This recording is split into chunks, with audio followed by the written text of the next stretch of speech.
নবনীরদনিন্দিত কান্তিধারম রসসাগর নাগর भूपवरं। हरे कृष्णा दत्त नाम। हम लोग श्रीमद् भागवतम के तीसरे स्कंद में हैं। 21वां अध्याय चल रहा है। आज हम लोग श्लोक संख्या 25 से कंटिन्यू करेंगे, 25 से 30 तक करेंगे। श्रीमद् भागवतम 3.21.25 to 30। 25 नंबर श्लोक। प्रजापति सुता सम्रान्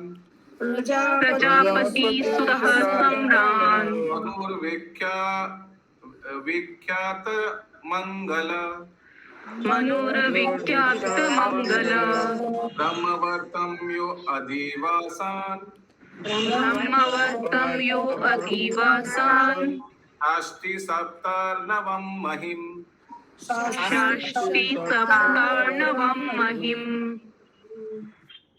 भगवान ब्रह्मा के पुत्र सम्राट स्वयंभू मनु, जो अपने सुकृत्यों के लिए विख्यात है, ब्रह्मा व्रत में स्थित होकर 7 समुद्रों वाली पृथ्वी पर शासन करते हैं। और एक बार।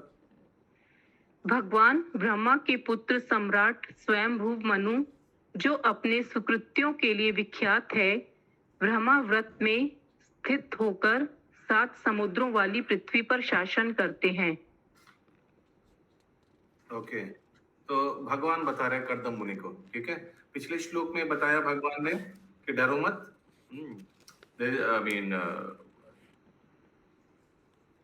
there is never any question of frustration, so do not fear, there will never be some frustration for you। Kardam मुनि को ऐसा आश्वासन दिया। अभी ब्रह्मा जी कर्दम मुनि एक्चुअली मेन क्या चाहते थे भगवान से? एक कन्या चाहते थे, बिफिटिंग ब्राइड चाहते थे। तो उसी मुद्दे पे अभी भगवान बता रहे हैं। इनका वर्णन कर रहे हैं स्वयंभू मनु का, क्योंकि उन्हीं के कन्या को भगवान नियुक्त करेंगे इनसे विवाह देने के लिए। द एम्परर स्वयंभू Manu, the son of Lord Brahma, who is well known for his righteous acts, has his seat in Brahmavarta and rules over the earth with its 7 oceans। So Hare Krishna Prabhu. yes, यहाँ पर ब्रह्मा को भगवान कहने का तात्पर्य? Lord Brahma, देखा जाए तो ब्रह्मा जी भगवान का रजोगुण का अवतार है।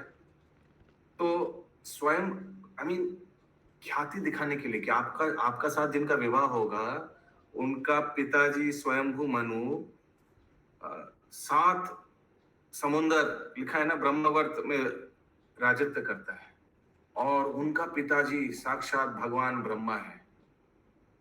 हम तो है, ब्रह्मा जी तो रजोगुण का अवतार है। So to show that how important personality you are about to get married to, ठीक है अशोक प्रभु? तात्पर्य?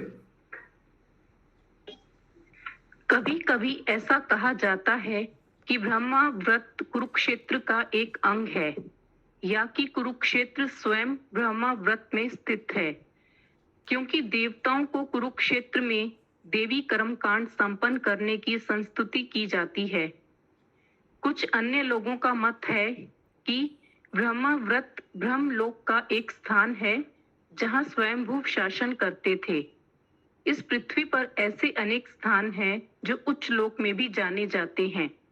उदाहरणार्थ, इस लोक में वृंदावन, द्वारका तथा मथुरा जैसे स्थान हैं, किंतु ये शाश्वत रूप में कृष्ण लोक में भी स्थित है।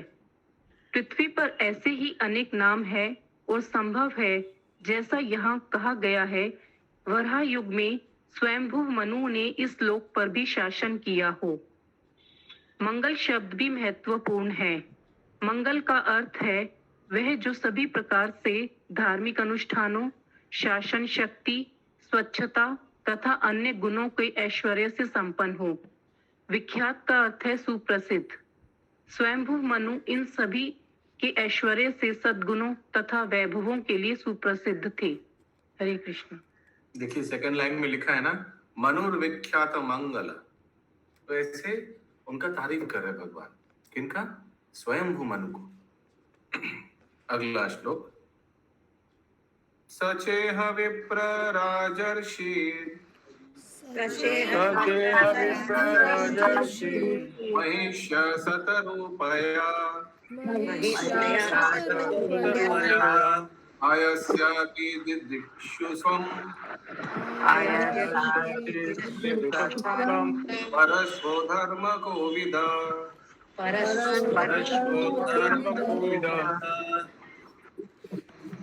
हे ब्राह्मण, धार्मिक कृत्यों में दक्ष सुप्रसिद्ध सम्राट अपनी पत्नी शतरूपा सहित तुम्हें देखने के लिए परसों यहाँ आएंगे।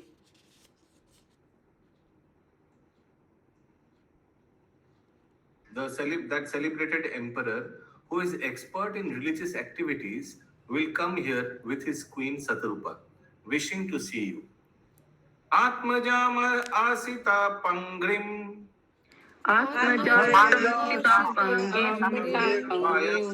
gunangitam nigayantim patim dasyati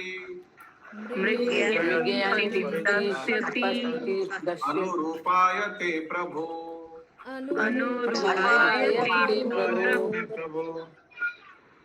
उनके एक श्याम नेत्रों वाली तरुणी कन्या है। वह विवाह के योग्य है। वह उत्तम आचरण वाली तथा सर्वगुण संपन्न है। वह भी अच्छे पति की तलाश में है। महाशय, उसके माता पिता तुम्हें देखने आएंगे। तुम उसके सर्वथा अनुरूप हो, जिससे वे अपनी कन्या को तुम्हारी पत्नी के रूप में अर्पित कर देंगे। तात्पर्य? अच्छी कन्या के लिए अच्छे वर का चुनाव सदैव माता पिता करते रहे हैं।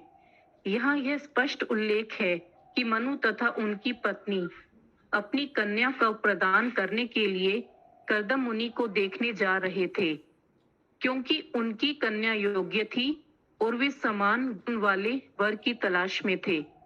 यही माता पिता का कर्तव्य है। लड़कियों को कभी सड़क पर निकलकर पति की तलाश करने की आज्ञा नहीं दी जाती, क्योंकि युवती होकर यदि वे पति को तलाश करें तो वे भूल जाएंगी कि पति उनके अनुरूप भी है या नहीं। काम पिपासा के कारण वे किसी को भी पति बना सकती हैं, किंतु यदि माता पिता उसके पति का चुनाव करते हैं तो विचार कर सकते हैं कि किसे चुना जाए और किसे नहीं। फलतः वैदिक पद्धति में माता पिता अनुरूप वर को कन्या का दान करते हैं।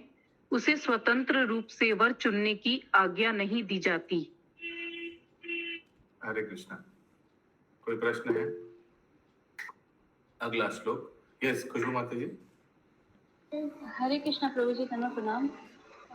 माता पिता का वो जो चुनाव होता है तो कभी कभी तो गलत भी तो साबित हो सकता है। जैसे कि वो तो लोग तो अनजान रहते हैं ना विवाह करते समय, तो बाद में तो कुछ परिस्थिति ऐसा आ जाता है कि माता पिता अपने माता पिता को ही चुनाव करना चाहिए। तो हो सकता है कहीं ना कहीं रॉन्ग भी तो डिसीजन हो सकता है ना। Decision wrong? क्या किस्मत के मतलब किस्मत में यही होने होता है तो इसलिए ऐसा होता है। ओके, हाँ समझ गया प्रश्न आपका। ये कुछ आवाज आ रहा है आपका ये सिस्टम से। ओके, सो शास्त्र के अनुसार, शास्त्र भगवान से आया है।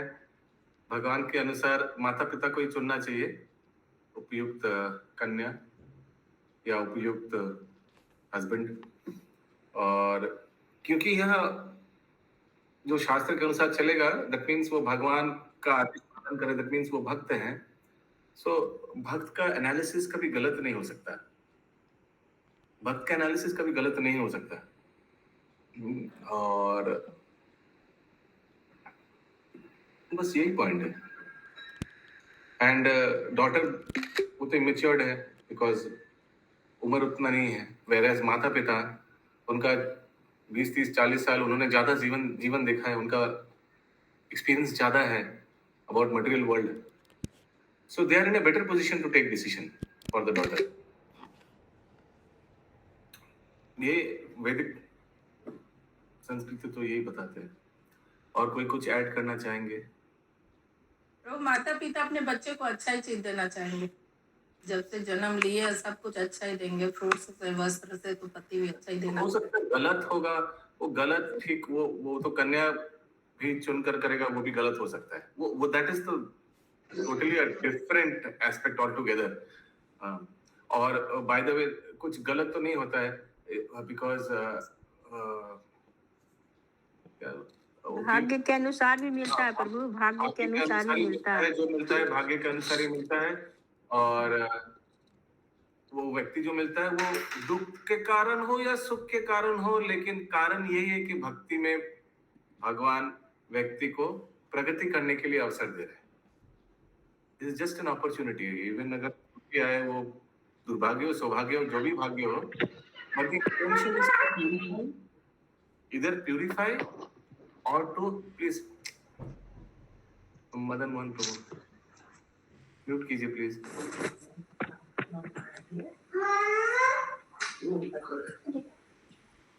So the idea is either to purify or to complement. यानी अगर if it's very अगर हस्बैंड बहुत अच्छा मिल गया तो कॉम्प्लीमेंट होगा, दोनों मिलकर अच्छा से भगवत 1 + 1 = 11 जैसे प्रभुपाद जी बताते थे। और अगर गलत मिल गया तो प्यूरिफाई करके आगे बढ़ना पड़ेगा। Purify, understand? प्यूरिफिकेशन होगा, अच्छा से धुलाई होकर फिर आगे बढ़ेगा purification. So either way Krishna wants good for us and whatever we sow that we reap, ना ऐसे कुछ बोलते हैं ना, whatever you sow that you reap। सो ऐसा नहीं कि कोई गलत व्यक्ति उड़ के आगे, ऐसा नहीं होता है। जो हमने बीज पोता है वही आएगा। जैसे वो कौन बताया था ना, एक बहुत अच्छा आचार्य रत्न प्रभु बताए थे कि प्रभु इसका मतलब तो किस्मत पे ही डिपेंड है ना, कि किस्मत में जो रहेगा तो वही मिलेगा। चाहे कर्मफल है और कर्मफल है। किस्मत बोल के कुछ भी नहीं है एक्चुअली बोला जाए। किस्मत word is a bogus word. Vaishnava dictionary में किस्मत word is a bogus word, because 2 उंगली जो है, एक उंगली है भक्तों का प्रयास और दूसरा है भगवान का कृपा। तो किस्मत दोनों में कोई भी उंगली नहीं है एक्चुअली देखा जाए तो। किस्मत इज अ बोगस वर्ड। किस्मत बोल के कुछ होता ही नहीं है, because nothing happens by chance. either it is the devotees or non-devotees aspiration, प्रयास, और या भगवत की कृपा। ये किस्मत बोल के है ही, कोई व्यक्ति है क्या किस्मत बोलकर? कुछ नहीं है। हम लोग इतना दिन से चैतन्य चरितामृत, भागवतम और भगवत गीता पढ़ा है, कोई श्लोक आया किस्मत के ऊपर? नहीं, बोलने का नहीं प्रभु जी, नहीं आया। मैं ऐसे जनरल पूछ रहा हूँ आप लोग से, कोई व्यक्ति आया कि ये व्यक्ति जो है ये किस्मत पर्सोनिफाइड, कोई आया Ashish Prabhu? Fate personified, fate English में, because there is nothing called as fate first of all, and there is nothing called as fate personified. There is no व्यक्ति, ऐसा है ही नहीं। जीव का भोग तो रहता है ना प्रभु। सो किस्मत नहीं है, everything happens, nothing happens by chance. जैसे वो आचार्य प्रभु बताए थे कि वो एक व्यक्ति था, उनको मालिक बोला था कि बहुत दिन राजमिस्त्री था, बहुत घर बनाया। एक दिन बोला कि मैं बहुत बुरा हो गया हूँ, मुझे अभी छुट्टी दे दीजिए। तो मालिक ने बोला एक आखिरी घर बना दो। राजमिस्त्री था तो उनकी इच्छा नहीं था, फिर भी बोला ठीक है बना देते हैं। तो 3rd class cement, 3rd class ईटा से उन्होंने घर बनवाया। और फिर मालिक को बोला लीजिए आखिरी प्रोजेक्ट था, मैं अभी जा रहा हूँ। बोले रुको, तुम इतना साल काम किया हो, ये घर जो बनाया ये तुम्हारे लिए उपहार है, ये तुम रख लो अपने लिए। आगे बोलना चाहिए था। ये तो अच्छा से बनाता है, हाँ अभी इसी में रहना पड़ेगा जैसे बनाया। सो बोलने का यही है, जैसे हम वही whatever we sow that only what we reap. जैसे बीज पोता है वैसे मिलेगा। सो हाँ जी, As you sow, so you reap. हाँ correct, as you sow shall you reap. Yes, English Christian में कहावत है, क्रिश्चियनिटी में। ओके आगे। सो फिर भी हम लोग we keep few things for कुछ चीज बड़ों का लिए छोड़ देते हैं। ठीक है श्यामा विजय सुंदर प्रभु, जैसे these important part we should leave it to the elders to decide.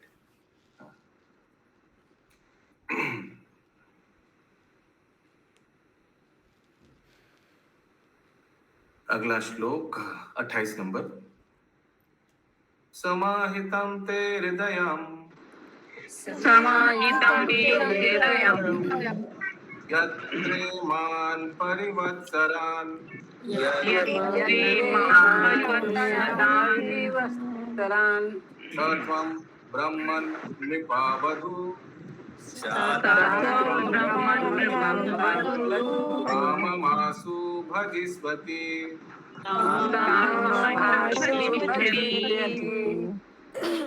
हे ऋषि, वह राजकुमारी उसी प्रकार की होगी जिस प्रकार की तुम इतने वर्षों से अपने मन में सोचते रहे हो। वह शीघ्र ही तुम्हारी हो जाएगी और वह जी भर तुम्हारी सेवा करेगी। भगवान भक्तों के तात्पर्य स्टार्ट कर दूं? प्रभु जी ये बात कौन कह रहा है?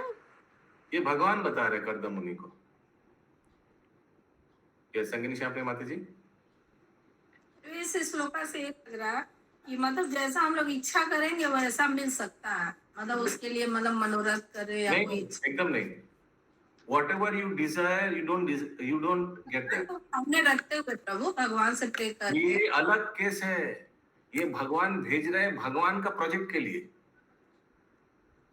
तो फिर भी हम लोग प्रभु गृहस्थ है, जब हम लोग शादी के पहले वैसा भाई जो सच है सो सच है, तो इच्छा भगवान से अगर अच्छा प्रे करके तो अच्छा फल तो मिलता ही है, ये बोलना चाह रहा है। मैं एक चीज लिख दे रहा हूँ, शायद आप लोग ये भूल माता जी जाएंगे। गलत प्रे कौन करता है? सब तो अच्छा ही चाहते हैं ना। देखिए, whatever ये you मतलब कुछ नहीं सोचा रहता ना। whatever you desire, first deserve। हाँ, ये मैं बोलना चाहता था। Desire is not enough। इच्छा करना इस काफी नहीं है। The person must also deserve। So desire and deserve दोनों होना चाहिए। ओके, सो कल अगर सोचिए कोई रिक्शा वाला डिजायर किया, काश मेरे पास मर्सिडीज बेंज आ जाए, काश मेरे पास बार बार काश मेरे पास मर्सिडीज बेंज आ जाए, काश मेरे पास मर्सिडीज बेंज आ जाए, बहुत तीव्रता से अगर डिजायर किया तो सचमुच के मर्सिडीज बेंज आ जाएगा? नहीं आएगा। सो बिकॉज डिजायर के साथ साथ डिजर्व होना चाहिए।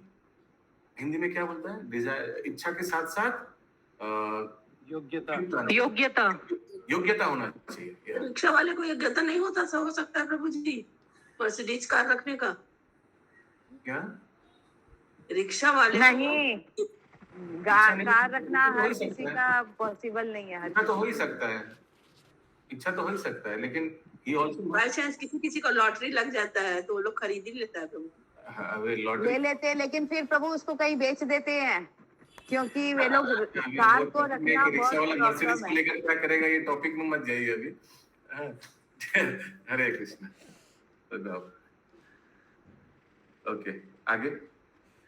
तात्पर्य, भगवान भक्तों के मनोरथों को पूरा करने वाले हैं। अतः भगवान ने कर्दम मुनि को बतलाया, जो कन्या तुमसे विवाहित होने जा रही है वह स्वयंभू मनु की पुत्री और राजकुमारी है। हरे कृष्ण। अतः तो आप लोग देख पा रहे, तो ये स्पेशल केस है। भगवान स्वयं आ रहा है, इंटरफियर कर रहा है किसी का मैरिज में, कन्या ढूंढ के दे रहा है। ये स्पेशल केस है, प्रजा उत्पन्न करने के लिए केस है। ओके, यस, आगे। अतः वह तुम्हारे योग्य है। केवल ईश्वर की कृपा से। वो लोग तो भक्त भी है ना, इसलिए भगवान इंटरफेयर कर रहे हैं। और कोई केस दिखाइए जहां भक्त के लिए भगवान आकर मैरिज प्रपोजल फिक्स करके दिया। ठीक है, सोच के बताइए। कंटिन्यू माता जी। केवल ईश्वर की कृपा से किसी को मनवांछित पत्नी प्राप्त होती है। इसी प्रकार लड़की को भी ईश्वर की कृपा से मनानुकूल पति मिलता है। इस प्रकार यह कहा जाता है कि हम नित्य प्रति के कार्यों के लिए परमेश्वर से प्रार्थना करते रहें, तो हर काम सुचारू रूप से और हमारी रुचि के अनुकूल संपन्न होगा। दूसरे शब्दों में, सभी परिस्थितियों में हमें श्री भगवान की शरण में जाना चाहिए और उनके निर्णय पर पूर्णतया निर्भर रहना चाहिए। हरे कृष्ण। यस, सुमना गौरंगी माता जी। प्रभु प्रियव्रत था, वो भी गृहस्थ नहीं बनना चाह रहे थे, तो फिर आकर के उनको समझाया गया कि आप गृहस्थ बन सकते। ओके, ठीक है, देखते हैं आगे। ओके, कंटिन्यू माता जी। मनुष्य सोचता कुछ है और होता कुछ है। अतः इच्छाओं की पूर्ति श्री भगवान पर छोड़ देना सबसे उत्तम हल है। कर्दम मुनि को पत्नी की आकांक्षा थी, किंतु भगवत भक्त होने के कारण भगवान ने उनके लिए सम्राट की पुत्री राजकुमारी को चुन दिया। इस प्रकार कर्दम मुनि को अपनी आशा से बढ़कर पत्नी लाभ हुआ। यदि हम श्री भगवान की रुचि पर निर्भर करें तो हमारी आकांक्षा से भी अधिक प्रचुर मात्रा में वर प्राप्त हो सकते हैं। यहाँ पर यह भी ध्यान देने की महत्वपूर्ण बात है कि कर्दम मुनि ब्राह्मण थे, जबकि सम्राट स्वयंभू क्षत्रिय थे। अतः उस काल में भी अंतरजातीय विवाह प्रचलित था। प्रचलन यह था कि कोई ब्राह्मण क्षत्रिय की कन्या से विवाह कर सकता था, किंतु क्षत्रिय किसी ब्राह्मण कन्या से विवाह नहीं कर सकता था। कृष्णा, तो usually daughter should be of a lower category caste wise. ब्राह्मण, क्षत्रिय, वैश्य, शूद्र, ये तो सीक्वेंस है ना। आगे वैदिक काल के इतिहास से ऐसे प्रमाण प्राप्त हैं कि शुक्राचार्य ने अपनी पुत्री महाराज ययाति को दी, किंतु राजा ने ब्राह्मण पुत्री से विवाह करने से इनकार कर दिया। केवल ब्राह्मण की विशेष आज्ञा से ही वे विवाह कर सकते थे। अतः प्राचीन काल में लाखों वर्ष पूर्व अंतरजातीय विवाह वर्जित न था, वरन नियमित सामाजिक प्रथा के रूप में था। हरे Krishna. The intercaste marriage therefore was not prohibited in the olden days, many millions of years ago, but there was a regular system of social behavior. Yes, Sumana करेंगी माता जी। तो सामाजिक प्रथा के अनुसार था मतलब? But there was a regular system of social behavior. जैसे उदाहरण दिया है, special permission of a brahmana could they marry. पहले तो रिफ्यूज किया, जैसे ययाति महाराज शायद उनको दिया था। वो कुआं में गिर गई थी प्रभु। देवयानी हाँ, देवयानी और शर्मिष्ठा। हाँ। So my point is, लिखा है कि with special permission, ये with special permission of the brahmana could they marry. Intercaste फिर हो पाया बाद में। Intercaste यानी ब्राह्मण डॉटर एंड क्षत्रिय हस्बैंड। तो क्षत्रिय नीचे है ब्राह्मण से, तो अलाउ किया विद स्पेशल परमिशन। ठीक है प्रभु, यहाँ पे जैसे वर्ण आश्रम धर्म लेकर के बोला जा रहा है, लेकिन आजकल तो जैसे बहुत तरह के कास्ट निकल गए हैं, तो उस हिसाब से क्या करना चाहिए? उस हिसाब से वही ऊंचा नहीं वो सीक्वेंस देखना चाहिए। यूजुअली हायर कास्ट का पात्र होना चाहिए। ओके, वैष्णव बन जाने से तो ये सब नहीं है ना। एब्सोल्युटली रिडंडेंट, एकदम रिडंडेंट, नॉट रिक्वायर्ड। हरे कृष्णा। अगला श्लोक 29 नंबर। कोई एक कहावत है, जो कभी नहीं जाती वही है जाति, ऐसा कुछ है ना। जो कभी भी ना जाती वही है जाति। কি বলে করবি মাতা জি বাংলায়? এটা বললেন সেটাই বলে। हाँ, সেটাই বলে। ওটা তো হিন্দিতে বলে। तो बिल्कुल नया नया प्रभु बढ़ते जा रहा, मतलब एक एक टाइटल बढ़ते जा रहा, अजीब अजीब टाइटल निकल रहा, समझ में नहीं आता कहाँ से आया। तो इसीलिए सबसे अच्छा है वैष्णव बनिए, अच्युत गोत्र आएगा। मालूम है ना, सब वैष्णव लोगों को जब दीक्षा होता है तो अच्युत गोत्र मिलता है। तो उस समय ये दीक्षा के बाद नहीं बोला जाता आप कौन सा गोत्र है, भरद्वाज गोत्र है, शांडिल्य गोत्र है, नहीं, अच्युत गोत्र। ठीक है। अरे तो उसके बाद कोई दिक्कत नहीं है।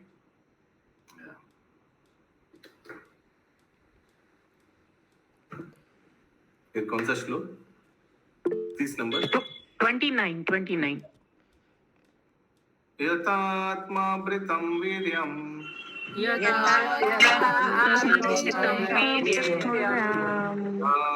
प्रसविष्यति वीर्येत्वदीये रशया अदस्यन्ति अंजसात्मनः।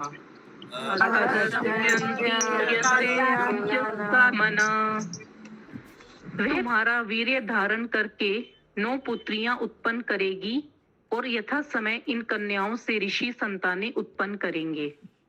हरे कृष्णा। पूरा एकदम आगे से एडवांस में भगवान सब already discuss, I mean already has planned Krishna भगवान।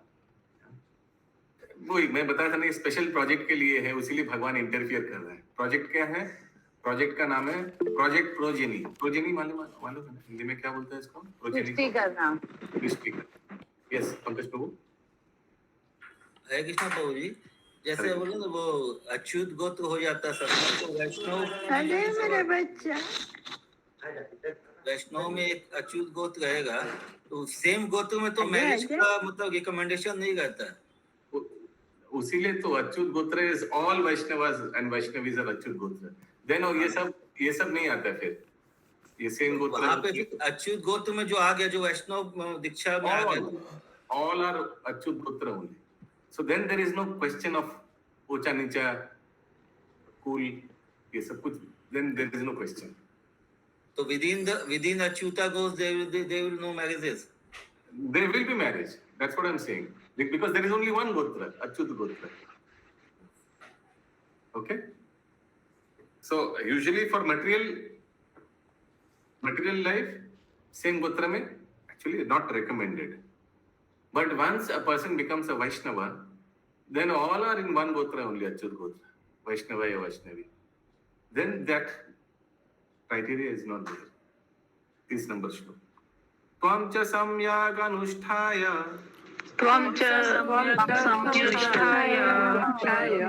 धम्म उसत्तम नैर्तीर्थि विताशेष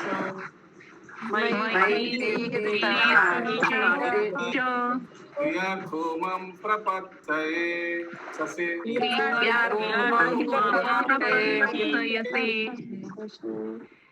मेरी आज्ञा का अच्छी तरह से पालन करने के कारण स्वच्छ हृदय होकर तुम अपने सब कर्मों का फल मुझे अर्पित करके अंत में मुझे ही प्राप्त करोगे। With your heart cleansed by properly carrying out my command, resigning to me the fruits of all your acts, you will finally attain to me. Okay? तात्पर्य?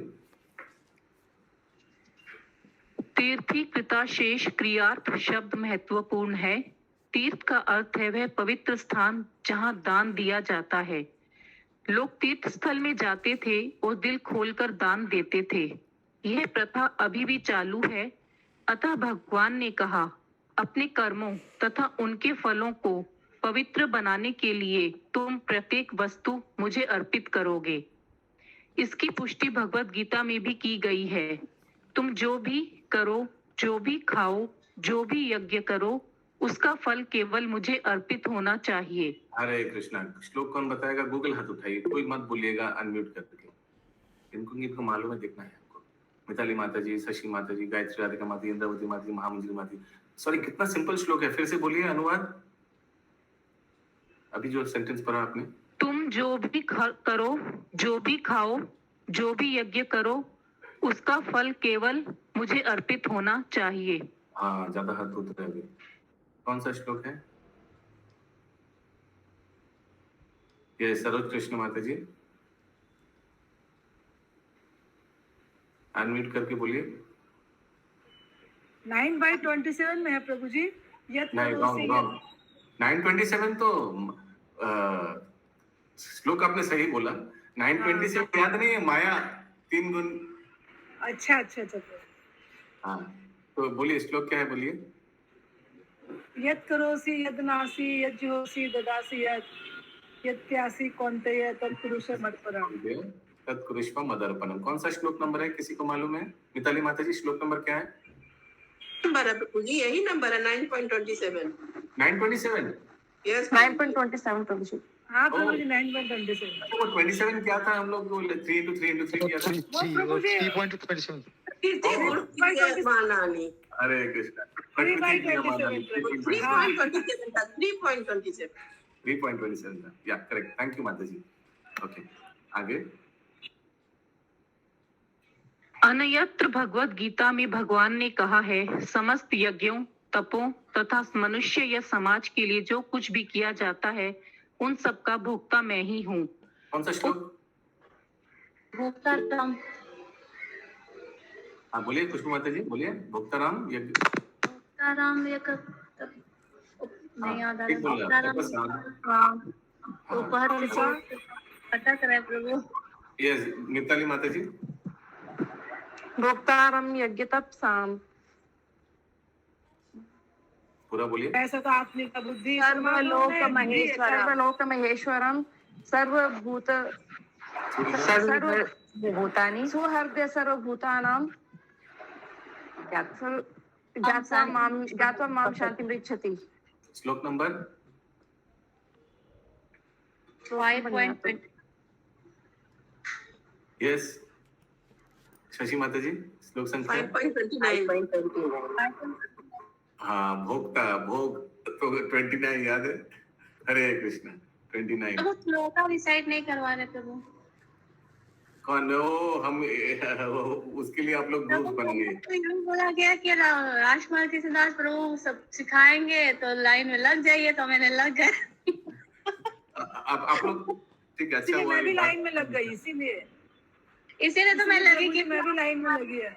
बात फिर ये है कि तुलसी बहुत माता लोग एक तो श्लोक रिकॉर्ड करके भेज दे रहे, खत्म। फिर हम सोचा क्यों हम इतना टेंशन ले।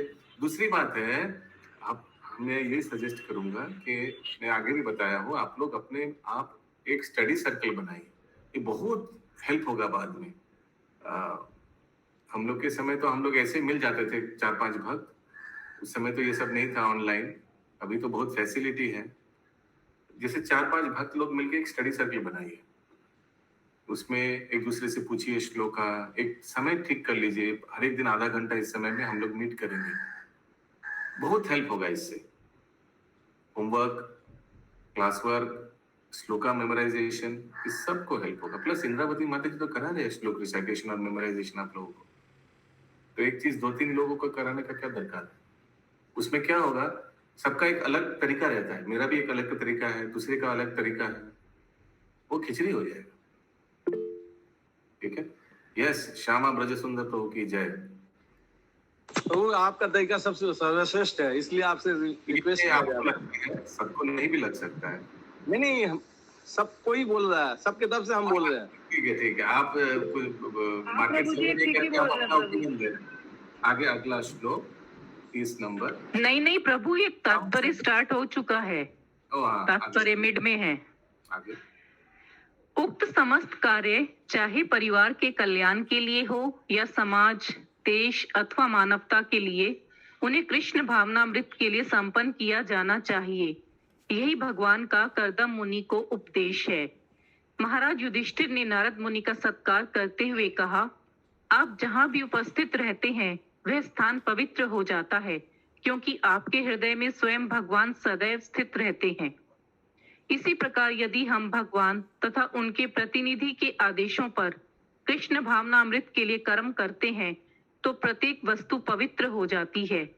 यह संकेत कर्दम मुनि को किया गया, जिन्होंने इसके अनुसार कार्य किया, जिससे उन्हें सर्वोत्तम पत्नी मिली और पुत्र भी, जैसा कि आगे बताया जाएगा। हरे Krishna. Therefore receive the most excellent wife and child, as will be disclosed in the later verses. साक्षात भगवान को ही मिल जाएगा एक्चुअली देखा जाए पुत्र रूप में, है ना। यहाँ पे महाराज युधिष्ठिर कहाँ से आ गए बीच में प्रभु जी? क्या यहाँ पर महाराज युधिष्ठिर बीच में आ गए? ये एक उदाहरण दे रहे श्रील प्रभुपाद। जब ये राजसूय यज्ञ में नारद मुनि का प्रवेश हुआ था, तो महाराज युधिष्ठिर ने ऐसे बोलकर उनका ये बोलने के लिए कि जहाँ भगवत भक्त उपस्थित है वहां पूरा स्थान पवित्र हो जाता है। वैसे ही यद करोषि यद अश्नाशी, उसी का एक उदाहरण देने के लिए माता जी, anywhere any Krishna conscious activity, व्यक्ति कुछ भी होगा वो पूरा एक्टिविटी प्लेस पवित्र हो जाएगा। यस विनीता माता जी। हरे कृष्ण दंडवत प्रणाम प्रभु जी। आप बोला गया है ना, इसकी पुष्टि गीता भगवत गीता में भी की गई है। तुम जो भी करो, जो भी खाओ, जो भी यज्ञ करो, उसका फल केवल मुझे अर्पित होना चाहिए। तो प्रभु ये यज्ञ करो, यज्ञ कैसे, क्या करना चाहिए, इसका क्या मतलब हुआ? तो जो भी आप यज्ञ करें, यानी हम लोग जो भी सोचिए घर में कितना लोग यज्ञ करता है ना, पुत्र प्राप्त करने के लिए यज्ञ, या सोचिए पैसा प्राप्त करने के लिए घर में शांति यज्ञ भी कराते हैं। कुछ भी कराइए, यज्ञ का फल किनको अर्पण करना चाहिए? भगवान कृष्ण को अर्पण करना वो संकीर्तन यज्ञ भी तो है ना, अभी संकीर्तन यज्ञ। हाँ। प्रभु नहीं, जी, एक सेकंड माता जी, प्रश्न पूछा है, उनको थोड़ा बोलने दिए उत्तर। ये यहाँ एक्चुअली ये फॉर मटेरियल पीपल, जो भी योग्य करो, तुम जो भी कुछ खाओ, लेकिन मुझे अर्पण करो। हाँ, जो तो संकीर्तन यज्ञ तो बेस्ट है, वो तो हाई स्टैंडर्ड है, लेकिन यहाँ वट एवर यू डू, एक योगी को बोल रहे हैं, कर्दम मुनि को बोल रहे हैं, whatever you do please offer it to me. I mean sankirtan yajna is the highest, but even if you do the lowest, Sangini Shyam प्रिया माता, नीचे वाला भी जो भी कुछ करे भगवान को अर्पण करके करना चाहिए, यही बोलना चाह रहे हैं भगवान। यस विनीता माता जी। प्रभु यज्ञ जैसे हम लोग घर में कुछ पूजा पाठ करते हैं और यज्ञ ऐसे करते हैं, तो उसको कैसे भगवान को क्या बोल के अर्पण करें? ये जो आहुति है, कुछ पूजा पाठ करते हैं ऐसे, हम समझा नहीं। प्रभु जैसे हम लोग घर में कोई हवन इत्यादि ये सब करते हैं ना, हाँ, तो हम लोग भगवान को कैसे क्या बोल के अर्पित करें? सबसे इसी तरह हरे कृष्ण महामंत्र को बोलकर यज्ञ अर्पण कीजिए, सबसे अच्छा। हरे कृष्णा प्रभु जी, जो हम लोग महामंत्र पूरा कर देते हैं 16 माला, तो लास्ट में यही बोलते हैं कि श्री कृष्ण अर्पणम अस्तु, श्री प्रभु पाद की जय। तो इसी तरह न अर्पण करना है प्रभु जी, माला करके। वो नहीं करने से, वो नहीं बोलने से भी अर्पण तो हो ही जाएगा, क्योंकि हरे कृष्ण महामंत्र एक प्रार्थना है ना? ये सुमना करेंगे माता जी। प्रभु यज्ञ का मतलब यही होता है कि भगवान यज्ञ के द्वारा लेते हैं हर कुछ। तो यदि हम लोग यज्ञ कर रहे हैं तो उसमें सर्वप्रथम विष्णु को ही आहुति दी जाती है, उसके बाद ही देवी देवता उसको लेते हैं। तो यही भगवान बता रहे, कुछ भी आप करिए, कुछ भी यज्ञ करिए घर में। अभी कोई बोलेगा संकीर्तन यज्ञ कराए, वो तो फिर तो हो ही गया, तो बात ही खत्म। संकीर्तन वो तो हाईएस्ट है, कृष्ण को ही डायरेक्ट कर। लेकिन फिर भी कोई अगर सोचिए भौतिक चीजों के लिए भी यज्ञ कर रहा है, दुकान में भी यज्ञ करता है ना, जो ओपनिंग वाला एक सेरेमनी यज्ञ होता है ना, किसी का गृह प्रवेश का यज्ञ होता है दुकान से में, तो वो भी श्लोका में यज्ञ तो नहीं था प्रभु जी। श्लोका में यद करोषि यद नाशी यद जुहोषि ददासी है, तो उसमें श्लोका में यज्ञ कहाँ? प्रभुपाद तात्पर्य में बता रहे हैं ना, यस, अनुवाद में बता रहे हैं ना, अभी जो लाइन आया तो हाँ इसमें बता रहे हैं, लेकिन श्लोका में उसमें नहीं था। नहीं, ये श्लोका में भी तो है, देखिए भुक्ताराम यज्ञ तपसाम सर्वलोक महेश्वरम, हाँ उसमें है। हाँ, तो anyway that is not important. My point important है कि अगर यज्ञ भी कुछ करे हम लोग दूसरे कोई उद्देश्य से, सुनिए, ये संकीर्तन यज्ञ तो कोई दूसरा उद्देश्य से नहीं, भक्ति के लिए ही करेगा ना।